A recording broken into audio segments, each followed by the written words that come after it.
फरमाइश आयल बैठे हमरा भिरी हम चाह के जितना भी यदि आवाज सुन पा रही मुस्कान जी और ज्योति जी तो प्लीज मंच पे आ जाएं आप सब। बार बार बुलाया जा रहा है आप दोनों को, ज्योति जी और मुस्कान जी।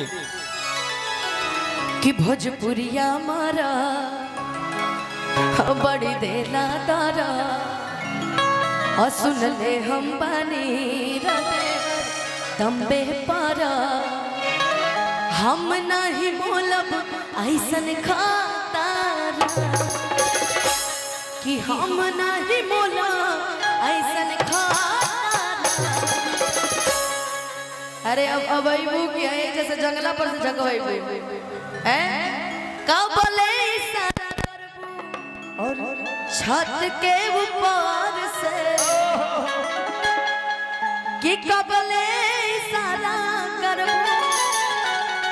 अरे छत के ऊपर प्यार जब करे के बात बहरिया जगह उनकर माई देख ली हो। अब बाबा जल्दी कि हम नहीं बोलब ऐसन खाता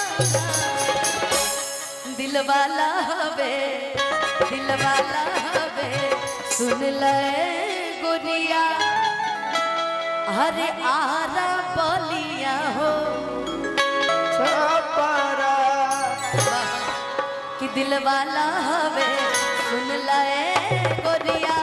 आरा बलिया हो दिलवाला होवे सुन ले गोरिया आरा बलिया हो छपारा भोजपुरिया मारा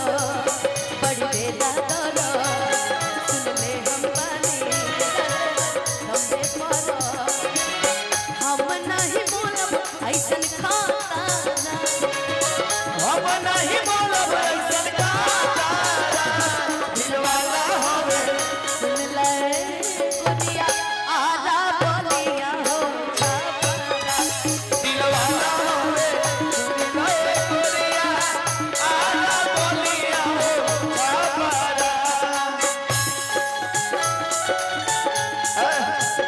तुझे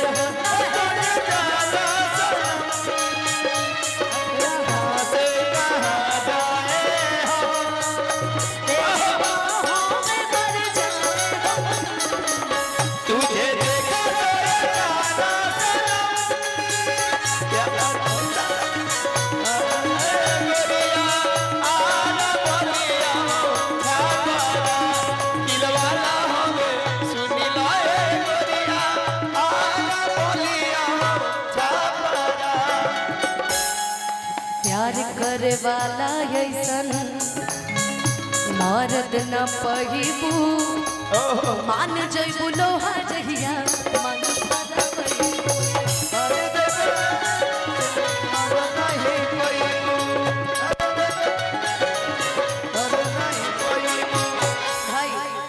कि प्यार करे वाला ऐसन मर्द न पहिबू मान जइबू लोहा जहिया मांग भरबू जाना तानी छोड़ देबा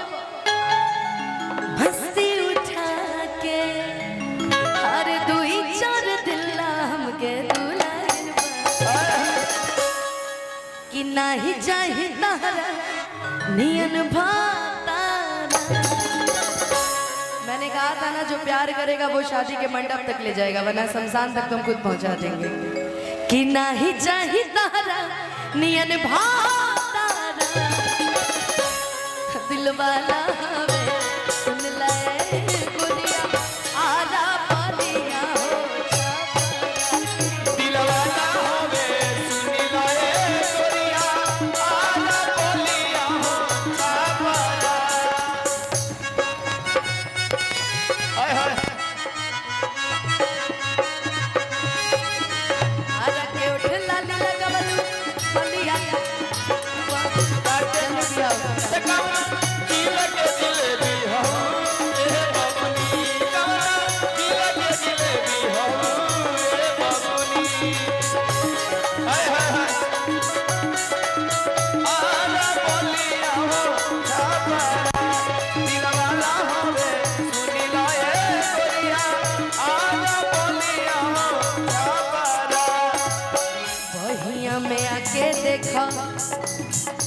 जियारा जुड़ा गे आरा बलिया छपरा वाला छोड़ ना लगा आरा बलिया छपरा वाला छोड़ ना लगा आरा बलिया छपरा वाला छोड़ नहीं बतिया तनी के कहो हर बाड़ा ये राजा जैसे मन करे हमरा जिया में जैसे मन करे हमरा दिलवा में जैसे मन करे हमरा जिया में समा जा गावा संगे पावन पिया पाचाला गावा संगे पावन पिया पाचाला आ दिल वाला हवे